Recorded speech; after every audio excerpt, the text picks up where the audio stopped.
오늘은 여러분과 6주 동안 설교 주제로 삼았던 사중복음을 총 마무리 정리하는 시간으로 같이 말씀을 전하려고 그럽니다. 저희 교회가 속한 교단, 기독교 대한 성결교회는 헌법 제6조에 본교회의 전도 표제라는 소 제목을 달아놓고, 그리고 본교회의 전도 표제는 다음과 같다라고 이야기하면서 사중복음이라고 적어놓고 있습니다. 자, 전도 표제, 복음을 전할 때 우리가 제시하는 4가지 주제가 있다는 겁니다. 중생, 예수 믿고 거듭나십시오. 예수 믿었다고 그러면 거듭나셨으면 이제는 거룩하게 성결하게 살아가십시오라고 이야기하고, 또 예수 믿고 영혼과 육체가 질병으로부터 치유받으십시오라고 이야기하고, 마지막 재림, 예수님 다시 오시는 그날까지 부끄러운 구원받지 않도록 의인답게 거룩한 백성으로 살아가셔서 예수님 재림하실 때 천국에 입성하는, 그렇게 살아가십시오라고, 이렇게 복음을 전할 때, 전도할 때 4가지 전하는 바로 이 주제가 사중복음이라고 우린 말하고 있습니다. 그리고 그 밑에 중생, 성결, 신유, 재림이라고 해서 이제 그 내용들을 우리가 6주 동안 설명했던 내용들을 기록을 해놓고 있습니다. 다시 한번 정리해보면요, 여러분, 중생은 생명의 복음입니다. 생명의 복음. 자, 신자는 물과 성령으로 거듭나서 새 생명을 얻은 새 사람이 되어야 됩니다. 그게 중생입니다. 물과 성령이라고 그랬죠. 이 거듭남, 중생은 구원받기 이전의 옛사람과 구원받은 이후의 새 사람으로 명확하게 구분되게 합니다. 그게 중생입니다. 그러니까 예수 믿어도 믿었다고 했지만 물과 성령으로 거듭난 경험이 없는 사람은 여전히 옛사람에 머물러 있죠. 이것은 구원이 아닙니다. 내가 예수를 믿고 구원받았다면 반드시 물과 성령으로 거듭나서 새 사람이 되어 새 생명을 얻는 것, 이것이 중생, 거듭남의 은혜입니다. 그래서 중생을 생명의 복음이라고 말합니다. 두 번째, 성결. 자, 성결은 사랑의 복음이라고 했습니다. 사랑의 복음. 거듭난 신자는 영적으로 성장하는데 그 성장 과정에서 성령 세례를 받습니다. 우리 교단은 성결을 또 다른 이름으로 성령 세례라고 한다고 했죠. 자, 구원받은 거듭난 성도는 영적으로 성장 과정을 거치는 과정 중에 성령 세례 받아서 성령 충만하게 되어 성결을 경험해 봐야 됩니다. 특히 이 성령 세례 받아서 성령 충만케 될 때, 성령 세례와 성령 충만은 이름 그대로 성령의 역사입니다. 성령의 역사. 이 성령님은 어떤 분이시냐면, 성령님은 첫 번째 거룩한 영이고요, 그리고 사랑의 영입니다. 성령님은 하나님이시기 때문에 하나님만 갖고 있는 고유한 속성인 거룩함, 그래서 거룩의 영이고, 또 하나 하나님은 사랑이시죠. 사랑의 하나님. 그래서 성령님은 거룩한 영이고 사랑의 영입니다. 그래서 중생한 성도는 성결의 은혜를 경험할 때 반드시 실천하는 게 있습니다. 사랑의 영이라고 그랬죠. 자, 사랑의 영이기 때문에 거듭나서 성결, 성령 충만한 성도는 하나님 사랑과 이웃 사랑을 반드시 실천하며 살아갑니다. 그래서 성결은 사랑의 복음이라고 말하는 겁니다. 세 번째, 신유는 회복의 복음입니다. 회복의 복음. 자, 무엇이 회복되냐면, 예수님의 십자가는 첫 번째, 우리의 영혼을 구원하셨습니다. 영혼을 구원하셨고요, 영혼이 회복되는 겁니다. 그리고 두 번째는 우리의 육체도 구원하셨습니다. 육체. 십자가, 예수님의 십자가는 영혼만 구원하는 것이 아니라 우리의 질병도 예수님께서 십자가에서 담당하셨기 때문에 영혼뿐만 아니라 우리 육체도 구원해서 회복시키십니다. 이사야 53장에 그가 채찍에 맞음으로 우리가 나음을 입었다고 그랬죠. 예수님의 십자가 채찍 맞은 그 사건은 흘리신 보혈로 인해서 우리가 육체의 질병을 고침받는 근거가 됐습니다. 그래서 예수님의 십자가는 영혼만 구원하는 것뿐만 아니라 우리의 육체까지 구원하는 은혜입니다. 마가복음 16장 17절 18절 말씀 기억하십니까? 믿는 자들에게는 이런 표적이 따르리니, 귀신을 쫓아내며 5가지 표적이 나오는데 마지막 5번째가 병든 자에게 손을 얹은 즉 나으리라. 그렇죠. 우리 교단은 그 말씀을 철저히 믿는다고 그랬습니다. 그래서 아플 때 손을 얹고 기도하시고, 또 하나 기도만으로 고치는 것이 절대 아니라고 그랬죠. 의학을 부인하지 않는다고 그랬습니다. 그래서 병원, 약국에 가서 치료받고 하는 것들도 기도하며 약을 먹고 기도하며 치료, 수술을 받을 때 하나님은 낫게 하신다고 했습니다. 그래서 신유는 회복의 복음입니다. 네 번째, 재림은 공의의 복음이라고 했죠. 죄송합니다. 오늘 읽었던 말씀을 보면 몸에 관한 이야기가 나옵니다. 자, 평강의 하나님이 친히 너희를 온전히 거룩하게 하시고, 또 너희의 온 영과 혼과, 그 다음 무엇입니까? 몸, 그렇죠. 영과 혼, 영혼이죠. 그리고 몸을 고치십니다. 그래서 우리 주 예수 그리스도께서 강림하실 때, 재림하실 때죠. 그때 영혼과 우리 육체가 흠없이 보존되기를 원하노라. 자, 예수님께서 재림하실 때 영혼만 거룩하고 깨끗한 것이 아니라 우리의 몸, 육체도 건강하고 깨끗하게 보존되어서 주님 맞이하는 것이 말세를 대비하는 우리 성도들의 모습 중에 하나인 겁니다. 그래서 우리 다 아는 거지만 병들면 예배할 수 없고, 병들어 아프면 기도할 수 없고, 병들어 아프면 선교, 전도할 수 없죠. 지난주도 이야기했죠. 내년 초 미얀마 가자고 그랬죠. 단기 선교. 작년 단기 선교 이야기했죠. 중고등학교 청년들 가는 거 말고 그건 알아서 잘 가니까, 자, 우리 연세 있으신 분들 단기 선교 해본 적 있습니까? 후원만 해보셨죠. 기도 후원 물질로. 근데 그거 말고 내가 진짜 예수님의 증인, 제자가 되어서 땅끝까지 증인이 되어 가보는 겁니다. 근데 비행기 타고 가려면 건강해야 돼요? 아프셔야 돼요? 그렇죠. 그러니까 내 영혼과 몸을 건강하게 보존해서, 또 이러시면 안 됩니다. 해외여행은 아파도 가는데 단기선 가자면 이렇게 하시면 안 됩니다. 예.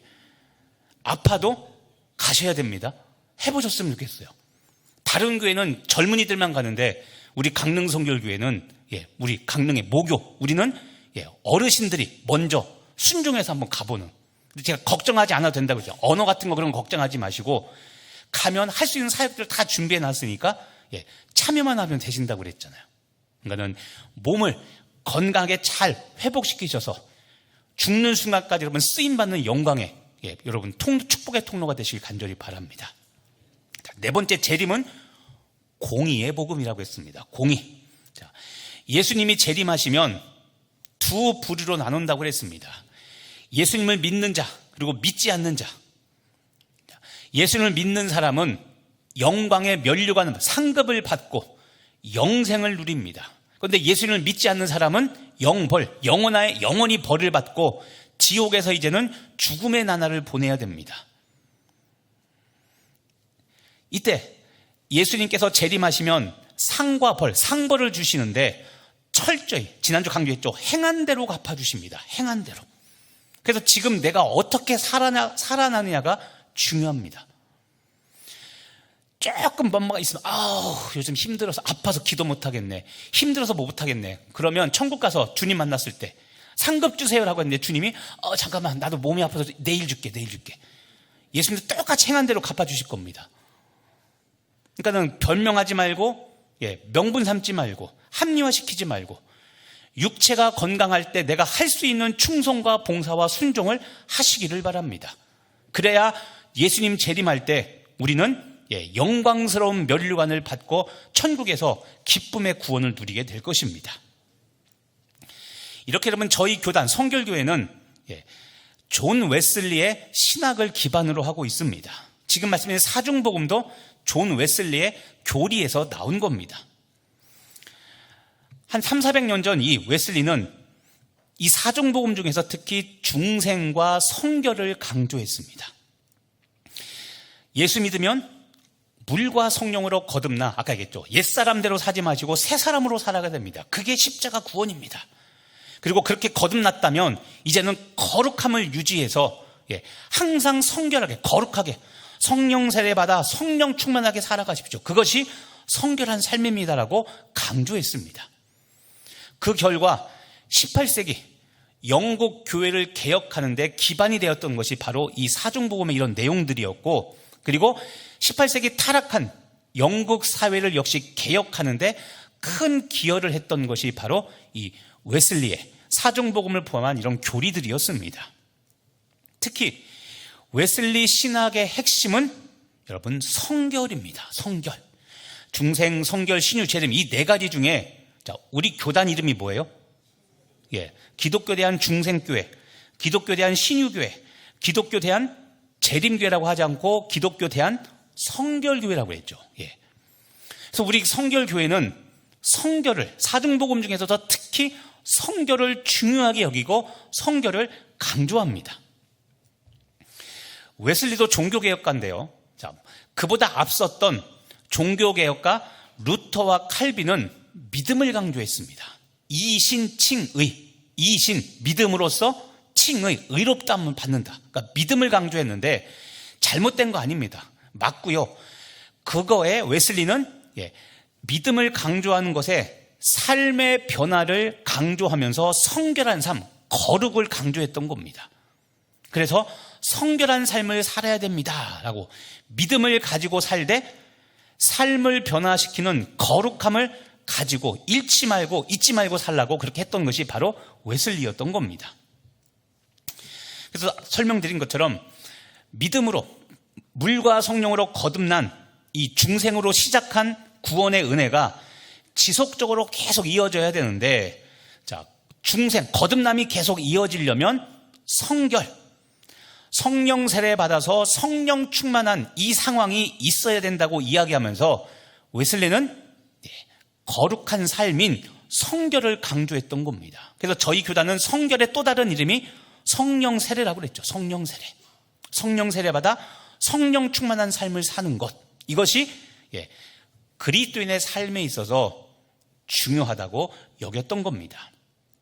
특히 여러분 기억을 더듬어 보시죠. 성결은 다른 말로 타락한 본성, 죄성을 이기는 능력이 바로 성결이라고 그랬습니다. 성령 세례 받아야 내 안에 있는 타락한 본성들을 이기며 육체에 휩쓸리지 않고 하나님께 붙잡힌 바 되어 쓰임받을 수 있다고 그랬죠. 그래서 믿는 그리스도인들은 반드시 이 성결한 은혜, 성령 세례 받아서 죄로부터 온전히 씻음 받고, 그리고 이 성령 세례 받아서 성결한 능력을 가지고서 항상 승리하는 삶을 살아야 된다고 웨슬리는 강조했던 겁니다. 그러니까 여러분 300~400년 전 웨슬리 때도 지금 현대사회도 죄는 똑같이 있습니다. 죄의 종류와 죄 가지수만 달라졌을 뿐이지 예나 지금이나 죄는 똑같이 있습니다. 그런데 옛사람이 죄를 이기며 살아가듯이 우리도 지금 이 시대에 죄를 이기며 살아가야 되는 거죠. 그것을 위해서 성령 세례가 필요하다고 했던 겁니다. 그래서 우리 사랑하는 강릉 성결교회 우리 성도 여러분들도 예수님을 믿고 구원받았다면 물과 성령으로 거듭나시기를 간절히 바랍니다. 그리고 성결한 삶까지 이루시기를 간절히 바랍니다. 웨슬리는 강조했던 게 이겁니다. 성도는 영적 성장이 있어야 된다는 겁니다. 근데 이 성장은 지속적으로 꾸준히 일어나야 되고, 꾸준히 순종하며 이렇게 나아갈 때 어느 순간 갑자기 성령 세례 받아서 급진적인 영적 성숙이 이루어진다고 봤던 겁니다. 영적 성장 네 단계가 있습니다. 히브리서에 보면 갓난아이, 어린아이, 그리고 청년, 영적 아비, 이 네 단계가 있는데, 처음 예수 믿었을 때는 다 갓난아이입니다. 근데 비록 갓난아이에서 말씀도 잘 모르고 어리버리하지만 그래도 마음의 중심을 잃지 않고 하나님께 순종하며 살려고 노력하면, 반복해서 계속 지속적으로 노력하면 어느 순간 하나님께서 성령 세례를 부어주어서 어린아이였던 내가 갑자기 갓난아이였던 내가 어린아이로 한 단계 급성장하는 겁니다. 성령 세례를 통한 성결의 은혜입니다. 갓난아이에서 어린아이로 이제는 어린아이에 맞게 순종하며 내가 할 수 있는 일을 순종하며 이렇게 살아갑니다. 지속적으로 쭉 그렇게 순종하며 살아가면 어느 순간 하나님께서는 다시 성령 세례를 부어주어서 어린아이가 아니라 이제는 청년의 단계로 한 단계 성숙한 급진적인 성장을 하게 한다고 하는 겁니다. 또 그렇게 이제는 영적 청년으로서 걸맞는 순종의 삶과 거룩한 삶을 지속적으로 살아가면 다시 하나님께서 또 성령 세례를 부어주셔서 이제는 청년이 아닌 영적 아비에 이르게 한다는 겁니다. 이게 웨슬리가 말하는 영적 성숙의 단계입니다.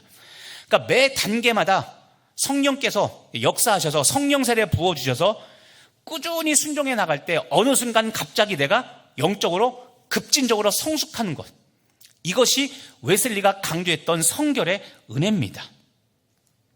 그러니까 여러분들도 죄에 패배하고 짓눌려서 죄책감, 부끄러움에 시달리는 그런 삶이 아니라 날마다 순종함으로 거룩하고 성결한 삶을 살아서 죄를 다스리며 항상 승리하는 믿음의 삶을 사시는 여러분 되길 간절히 바랍니다. 중요한 게 있습니다. 항상 승리하기 위해서 여러분, 우리는 말과 행동 그리고 마음과 생각에 마귀가 틈타지 않도록 틈을 내어주지 말아야 됩니다. 조금 전에도 제가 얘기했죠. 지속적으로 순종할 때가 되면 하나님께서는 성령 세례 부어주셔서 급진적인 성숙이 있게 했다고 그랬습니다. 근데 여러분 동일합니다. 자꾸 틈을 내어주지 말아야 되는 이유가 무엇이냐면, 내가 틈을 내어주면, 그러니까 죄를 지어서 자꾸 틈을 내어주면 내 안에 내주하시는 성령께서 누구에게 자리를 내어주게 됩니까? 마귀에게 자리를 내어주게 됩니다. 왜냐하면 성령님이 능력이 부족해서가 아니라 내가 죄를 받아들였죠. 내가 죄를 인정했죠. 내가 죄를 스스로 인정하고 마귀를 받아들이면, 그러면 내 안에 계신 성령님이 더 이상 역사할 수 없는 겁니다. 구원받은 나, 물과 성령으로 거듭나고 성령 세례 받아서 성령 충만한 나의 주인은 하나님이셨는데, 내가 죄를 받아들이고 마귀에게 틈을 줘서 마귀가 내 안에 들어오게 내가 마귀를 불러들이면, 그러면 이제 내 주인의 자리, 하나님이 계셨던 그 자리에 마귀가 주인이 되어 나를 다스리기 시작하는 겁니다. 죄도 습관입니다. 부족하고 연약해도 순종하려고 노력해야 하는 것처럼 죄도 한 번, 두 번 자꾸 받아들여서 이제는 익숙해지면 이제는 하나님이 아니라 죄가 나를 다스리기 시작하는 겁니다. 중요한 게 있습니다.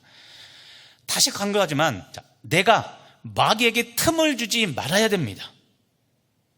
하나님을 인정하고 내가 끝까지 내 마음을 지켜내야 되는 겁니다. 요한계시록 3장에 보면 예수님께서 교회들에게 하셨던 말씀이 있습니다. 내가 문 밖에 서서 두드리노니, 그 다음 주목하십시오. 누구든지 내 음성을 듣고 문을 열면 내가 들어가 그로 더불어 먹고 마신다고 말씀하셨습니다. 근데 자, 여기서 보십시오. 문 밖에서 예수님께서 뭐 하신다고요? 두드리십니다. 근데 누구든지 내 음성을 듣고, 자, 듣는 거 누가 듣습니까? 내가 듣는 겁니다. 왜냐하면 주님께서 두드리시기 때문에. 자, 누구든지 주님의 음성을 듣고 문을 열면, 자, 여기서 중요한 게 있습니다. 문을 여는 건 내가 엽니까? 아니면 성령님이 강제로, 예수님이 강제로 엽니까? 잊지 마셔야 됩니다. 누구든지 내 음성을 듣고 문을 열면, 자, 여는 것은 내가 여는 겁니다. 기도하실 때 가끔 가다가 자꾸 책임 회피하는 분이 있습니다. 성령이여 강건하여 강건적으로 역사하여 하십시오. 그런데 강건적으로 역사하실 때가 있고, 주께서 문을 두드리실 때는 주님이 억지로 문을 열고 들어온 게 아니라 내가 그 음성, 두드리는 음성을 듣고 내가 열어야 되는 겁니다. 내가 순종해야 되는 거예요, 여러분. 억지로 문을 열고 들어와 성령께서 막 역사를 하는 것이 아니라, 내가 두드리실 그때에 깨닫고 듣고 문을 열어야, 그래야 주님께서 내 안에 들어오셔서 나와 함께 먹고 마시는 천국잔치를 벌이는 겁니다. 근데 문제가 뭡니까? 아무리 두드려도 듣지 않는 겁니다. 또 들려도 반응하지 않는 겁니다. 반응하지 않는 게 뭡니까? 문을 누가 연다고 그랬어요? 내가 열어야 된다고 그랬죠. 그런데 이번만 더 놀고요. 여기까지만 놀고요. 자, 다이어트는 항상 언제부터요? 내일부터. 그렇죠? 순종도 언제부터? 내일부터. 그러니까 듣고도 불순종하니까 내 안에 마귀가 틈을 타고 들어와 내 주인 행세를 하는 겁니다. 자, 성령 세례 받은 사람은 민감합니다. 그래서 두드리실 때 즉시 깨닫고 문을 열어 내 안에 주인 행세했던 마귀를 내어 쫓고 하나님이, 성령님이 내 주인이 되어 나를 다스리게 하시는 겁니다. 그게 성령 세례 받은 성결한 성도의 모습입니다.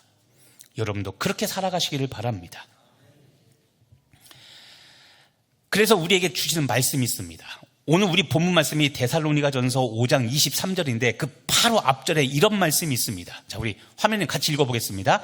악은 어떤 모양이라도 버리라. 어떤 모양입니다. 크든 작든 중요한 것 같든 아니면 별로 중요하지 않은 것 같든 악은 모든 것들이라도 다 버려야 되는 겁니다.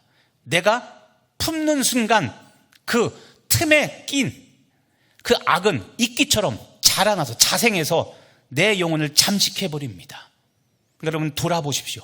내가 지금 버려야 될 것이 무엇인가? 이 정도쯤이야. 이것쯤은이 아니라 그것까지 버려야 성결한 성도로 살아갈 수 있음을 믿으시고 악은 모든 모양에도 버리는 성결한 성도 되시기를 간절히 바랍니다. 여러분 질문 하나 하겠습니다. 계명 중에서 가장 중요한 계명이 무엇일까요? 자, 마태복음 22장 36절과 38절에 보면 답이 있습니다. 어떤 사람이 찾아와 예수님께 묻습니다. 선생님, 율법 중에서 어느 계명이 큽니까? 크다는 것은 가장 중요한 것, 시험에 나올 만한 것, 천국 들어갈 때 뭐 나올까요? 면접 때 뭐 볼까요? 예수님께서 대답을 알려주십니다. 자, 내 마음을 다하고 목숨을 다하고 뜻을 다하여 누구를 사랑하라고요? 하나님을 사랑하라고 이야기합니다. 이것이 크고 첫째 되는 계명이요. 자, 이것 하나님 사랑이 크고 첫째 되는 계명이라고 예수님께서 천국 면접 시험 답을 알려주셨습니다. 그리고 또 하나 답을 알려주십니다. 39절 40절입니다. 둘째도 그와 같으니, 자, 첫째라고 말씀하셨는데 둘째도 크고 중요하다는 겁니다. 둘째가 무엇이냐면 내 이웃을 내 자신같이 사랑하라 하셨으니. 자, 첫 번째는 하나님 사랑, 두 번째는 이웃 사랑입니다. 둘째도 그와 같으니, 둘째도 첫째처럼 크고 중요한 계명이라는 겁니다. 하나님 사랑과 이웃 사랑 둘 다 중요합니다. 그런데 제가 조심해야 된다고 했죠. 우린 하나님 사랑과 이웃 사랑 중에 어느 것이 먼저일까요? 라고 물어보면 냉큼 하나님 사랑이라고 대답하기 쉬운데 여러분 마지막 문장을 잘 보십시오. 이 두 계명이 온 율법과 선지자의 강령이다. 이 두 계명이라고 했죠. 두 계명이 뭡니까? 하나님 사랑과 이웃 사랑입니다. 이 두 계명이 모든 율법, 성경과 선지자의 강령, 줄임말, 강력한 명령입니다. 가장 강력한 명령. 이런 겁니다. 성경에서 하나만 꼽으라. 예수님, 어떤 계명이 제일 큽니까? 제일 중요합니까? 라고 말했더니 예수님께서 하나님 사랑과 무엇을 말씀하셨습니까? 이웃 사랑을 말씀하신 겁니다. 그래서 이 두 계명이 온 율법과 선지자의 가장 강력한 명령이라고 하면서 한마디로 말하면 사랑, 풀어놓으면 하나님 사랑과 이웃 사랑이 가장 중요하다고 했습니다. 자, 그럼 여러분 하나 더 질문하겠습니다. 이 두 가지 계명 어느 것이 더 지키기 어려울까요?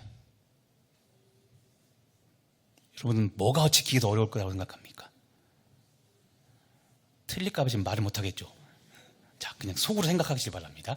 자, 하나님 사랑과 이웃 사랑을 성경은 뭐라고 이야기하냐면, 자, 보십시오. 로마서 13장 10절 읽어보겠습니다. 그러므로 사랑은 율법의 완성이니라. 자, 하나님 사랑과 이웃 사랑을 온전히 실천할 수 있다면 이게 율법의 완성입니다. 근데 좀 전에 이제 그런 질문을 드렸죠. 두 가지 중에 어느 것이 더 어려울까? 자, 그러면 그 질문을 답하기 전에 이 질문에 이제 대답을 해보시기 바랍니다. 그러면 좋은 믿음이란 무엇일까요? 또는 믿음 좋은 사람이란 어떤 사람일까요? 힌트를 드리겠습니다. 좀 전에 가장 중요한 계명이 뭐라고 했습니까? 예, 사랑을 실천하는 믿음이 가장 좋은 믿음인 겁니다. 왜냐하면 그것이 율법 중에 최고라고 했잖아요. 저도 애들 때문에 알게 된 건데 요즘 수능은 여러분 옛날에는 그랬잖아요. 그 시험을 보면 예를 들어서 50문제면 한 문항당 2점씩 해갖고 그냥 100점 만점 했잖아요. 근데 요즘은 그게 아니라 점수가 다 다릅니다. 1번부터 5번까지는 1점짜리, 예를 들어서 1번부터 5번까지 1점짜리 문제, 6번부터 10번까지는 2점짜리 문제, 11번에서 3점짜리 문제, 그리고 뒤에 있는 막 논술, 서술형 이런 것들은 한 문제당 5점, 10점 이런 거예요. 그러니까는 좀 이상하지만 수학 포기하고 영어 포기한 애들은 1점, 2점짜리만 공부를 해요. 어려운 건 못해. 논술 이런 건 안 해요. 근데 공부 잘하는 애들은 그것까지 해서 점수를 많이 따죠. 자, 좀 미안한 이야기지만, 그러니까 공부가, 기초가 약한 아이들은 1점짜리 아무리 해야 전체 점수 해봤자 반밖에 안 돼요. 그러니까 아무리 공부해도 소용이 없는 겁니다. 근데 지금 좋은 믿음을 물어봤죠. 자, 우리도 마찬가지입니다. 신앙생활할 때 중요한 게 있습니다. 하나님께서 중요하게 여기시는 계명이 있는데 그걸 한마디로 말하면 율법의 완성 뭐라고요? 사랑인 겁니다. 모든 계명 중에 우리가 가장 먼저, 가장 우선순위를 두고 실천해야 할 것이 무엇이냐면 사랑입니다. 사랑. 이렇게 예를 들어 볼게요. 우리가 하나님을 사랑하는 방법이 많습니다. 순종할 수 있고 충성할 수 있고 선교할 수 있고 봉사할 수 있고 여러 가지 것이 있는데, 자, 다른 거는 다 못해도 하나님 사랑과 이웃 사랑을 잘하면 그러면 하나님께서 점수를 많이 준다, 적게 준다? 그렇죠. 왜냐하면 가장 크고 중요한 계명이기 때문에, 첫째 되는 계명이기 때문에. 그럼 반대로 사랑은 잘 못합니다. 사랑은, 하나님 사랑과 이웃 사랑은 못하는데 충성하고 봉사하고 선교 전도 잘해요. 이런 사람들은 하나님 앞에 점수를 딸까요? 잘 못 딸까요? 못 따죠. 왜냐하면 하나님께서 중요하게 보시는 것은, 계명은 사랑이기 때문에 그런 거죠. 그게 앞에 드린 말씀의 내용인 겁니다. 그러면 지금 말한 좋은 믿음, 자, 믿음 좋은 게 뭐고 믿음 좋은 사람이 어떤 것이냐면 하나님 사랑과 이웃 사랑을 잘 실천하는 사람이 좋은 믿음을 가진 사람이고, 그런 사람이 하나님께 칭찬받습니다. 그런데 이제 그러면 아까 드렸던 질문, 하나님 사랑과 이웃 사랑 중에 더 어려운 게 무엇일까요? 자, 하나님 사랑일 수도 있는데 여러분, 이웃 사랑이 더 어렵습니다. 왜냐하면 우리는 삐뚤어지게 이렇게 신앙생활할 수 있습니다. 어떤 거냐면 하나님 사랑과 이웃 사랑, 아까 두 계명이라고 했죠. 두 계명. 우열을 가릴 수 없고 똑같습니다. 이 계명은 둘 다 중요한데 우리는 이렇게 왜곡된 신앙생활을 할 수 있습니다.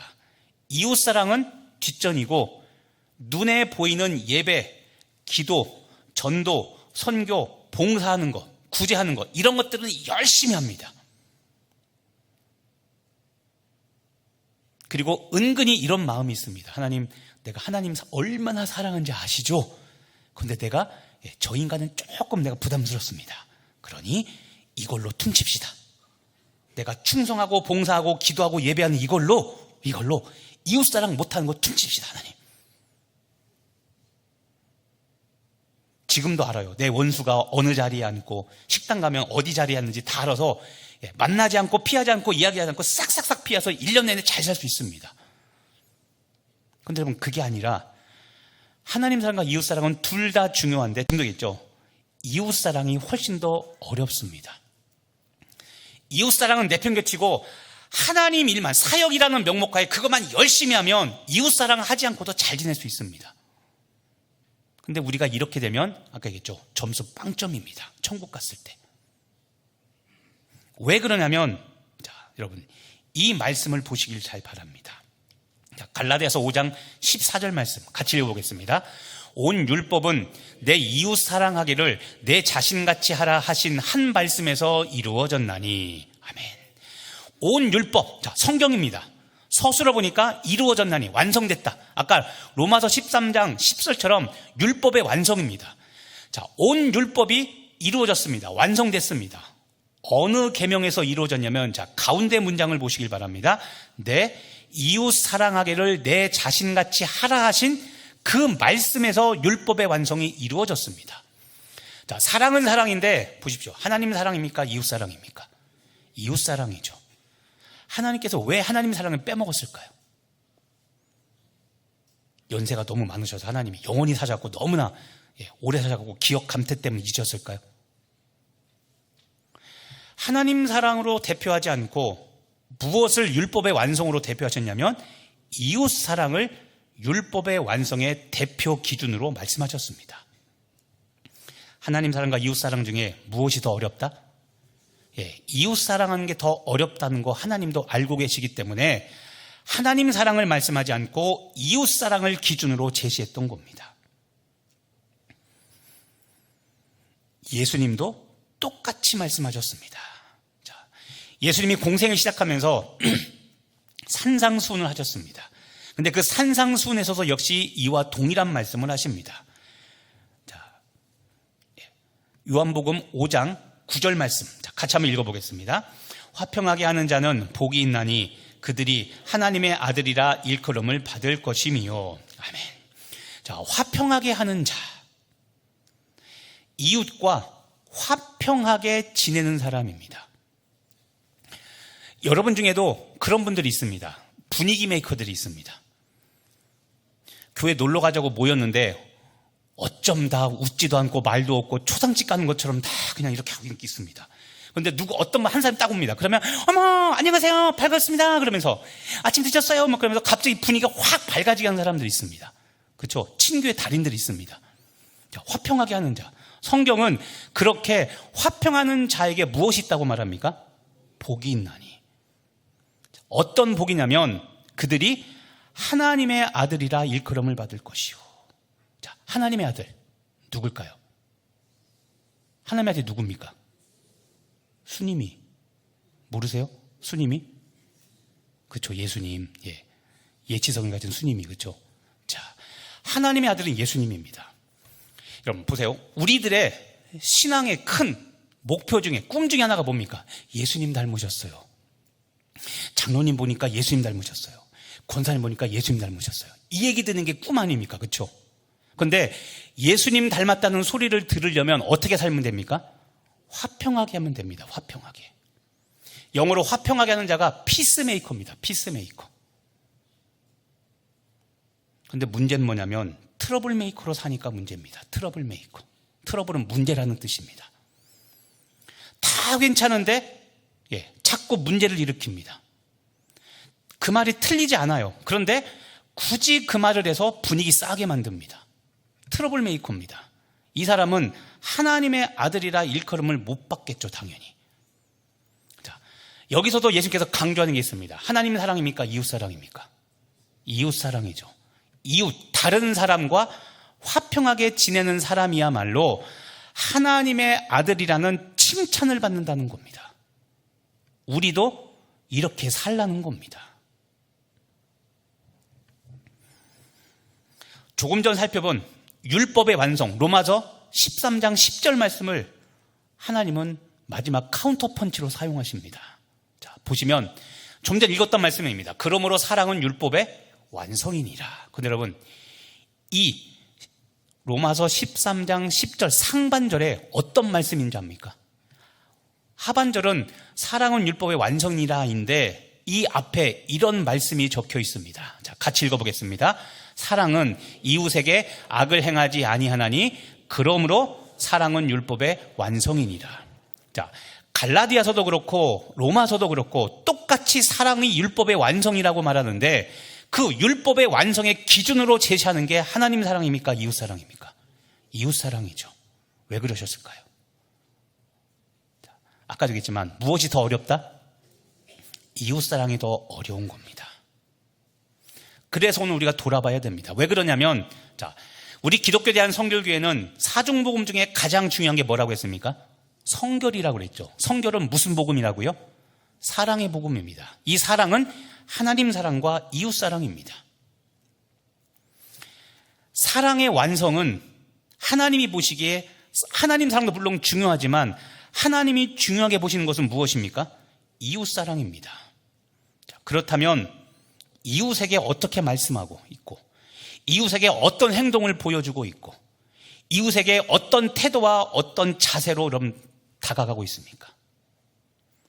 분명히 이렇게 말하는데 이제 예배 끝나고 내려가면 식당에서 누군가 실수가 내 앞에 섰습니다. 나와요, 나와! 줄 서요, 줄 서! 자, 배고프신가 봐요. 앞에 쓰세요. 사랑을 베풀면 되는데 당연히 올라가고 목사님, 아무개지사님 제 앞에서 해치겠어요. 고자질 하려고 하지 마시고 사랑하시고 용서해 주시면 되는 겁니다. 이웃 사랑을 실천하시면 돼요. 믿으십니까? 자, 너무도 중요합니다. 우리는 계속 말씀드리지만 하나님 사랑을 가지고 이웃 사랑을 그냥 무마시키려고 그럽니다. 그런데 여러분, 천국은 절대 그런 곳이 아닙니다.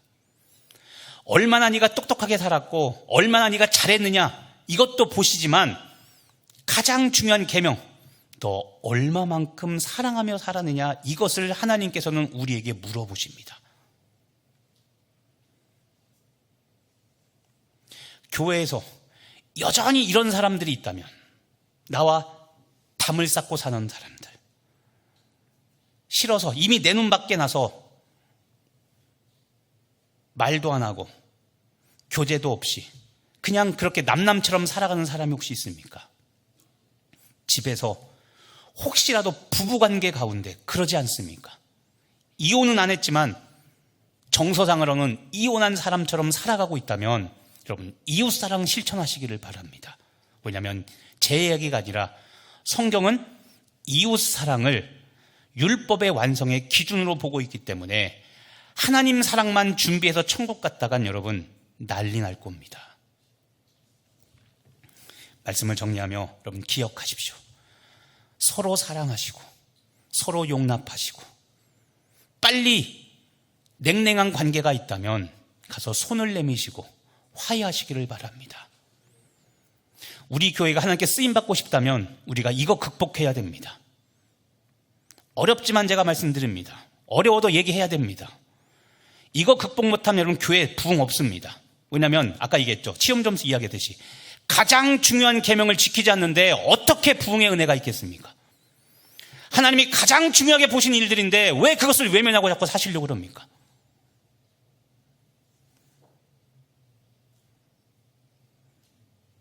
강릉성결교회가 강릉성결교회 모교로서 자리매김을 하고 우리의 포지셔닝을 발휘하려면 우리 안에 이것을 극복해야 됩니다. 이거 없다면 교회 부흥 한 치 앞도 못 나갈 겁니다. 왜냐하면 가장 중요한 것을 못하는데, 가장 중요한 기본인데, 여러분 아시죠? 더하기 빼기 곱하기 나누기 못하는데 어떻게 방정식을 풀고 어떻게 함수를 풉니까? 가장 중요하지만 가장 기본적인 게 안 되는데 어떻게 하나님의 나라 일을 할 수가 있겠습니까? 우리가 돌이켜야 됩니다. 내가 자기 부인하고 내가 십자가 져야, 그래야 교회 부흥이 있고 우리 영적 성숙이 있는 겁니다. 구호로 부흥은 이루어지지 않습니다. 행정, 시스템 이런 걸로 이루어지지 않습니다. 우리 안에 골마 터진 이 죄악의 덩어리를 긁어내야, 그래야 성령께서 역사하시고 그곳에 새살이 돋고 그곳에 예수의 피가 흘러야 생명이 흘러가는 겁니다. 아프고 괴롭고 힘들지만 외면하지 말고 우리가 이 일을 해결해야 됩니다.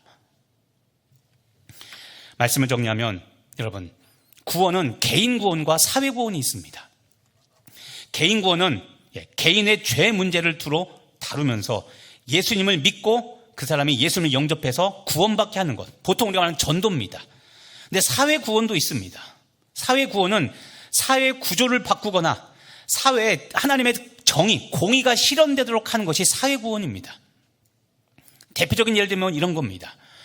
유럽이 복지가 많이 발달되어 있죠. 사회복지가. 왜 그럴까요?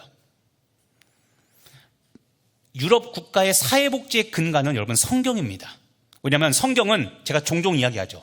고아, 과부, 나그네로 대표되는 사회적 약자들을 구약에서는 계속 그들을 돕고 보살피라는 말씀이 계속 반복됩니다.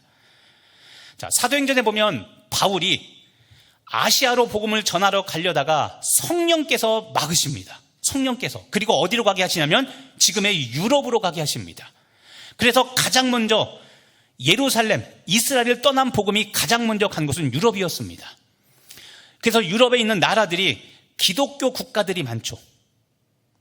기독교를 근간으로 세워진 나라들이 많습니다. 그러다 보니 그들은 고아, 과부, 나그네로 대표되는 사회적 약자들을 위한 사회적 시스템을 이미 마련해 놓은 겁니다. 그래서 유럽이 복지가 발전되었고 우리가 부러워하는 나라가 된 겁니다. 대표적인 게 이런 게 바로 사회구원입니다. 저와 여러분, 우리 자녀들이 정계나 이런 쪽에 나간 자녀들이 있다면 지금처럼 성경적 기반, 사랑과 공의가 조화를 이루는 이런 정책들을 펼쳐서 이 세상 사람들이 예수를 알고 예수의 사랑을 깨닫게 하고 그래서 복음이 전파되게 하는 거, 이게 사회구원입니다. 근데 또 이런 것도 있습니다. 개인복음과 사회복음이라는 것도 있습니다. 개인복음은 예수님의 십자가 구속사역이 개인구원에 초점을 맞췄다는 것이고 사회복음은 예수님의 십자가 구속사역이 공동체를 구원하는, 사회 전체를 구원하는 그런 일도, 그런 거기에 포커스를 맞춘다는 것이 사회복음입니다. 그런데 여러분, 웨슬리가 이 사중복음을 이야기하고 교리를 전파할 때 아까 이야기한 것처럼 18세기 부패했던 영국 교회와 사회를 개혁했던 것처럼 개인구원과 사회구원을 모두 이루었습니다. 그래서 우리 교단에서 말하는 사중복음을 우리는 온전한 복음이라고 말합니다. 여기서 온전하다는 것은 복음이 부족하다는 이야기가 아니라 개인과 사회 모두 구원시키고 개혁시키는 은혜가 바로 이 복음, 사중복음이라고 말하고 있는 겁니다. 말씀을 정리하면 여러분도 이 온전한 복음을 강릉 땅에 전파하시고 가족에게 전파하셔서 강릉복음화, 영동복음화 이루시고 나아가 강원복음화, 그리고 한반도 복음화, 그리고 세계복음화에 일조하시는 여러분 되길 간절히 바랍니다. 그리고 그 사람들에게 성결한 복음, 성결의 복음을 전하시고 신유와 재림의 복음을 전하셔서 예수님 재림하실 때 모두가 기쁘게 구원받는 우리 강릉, 우리 영동, 우리나라 되시기를 예수님의 이름으로 축복하며 기도합니다. 기도하겠습니다.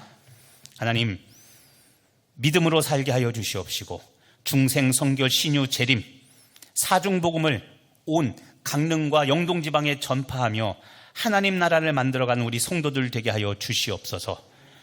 오늘도 성결한 삶을 살게 하실 줄 믿고 감사드리며 예수님의 이름으로 기도합니다. 다 같이 자리에 일어서셔서 찬송가 635장 찬송하며 들으신 예물 하나님께 봉헌하겠습니다.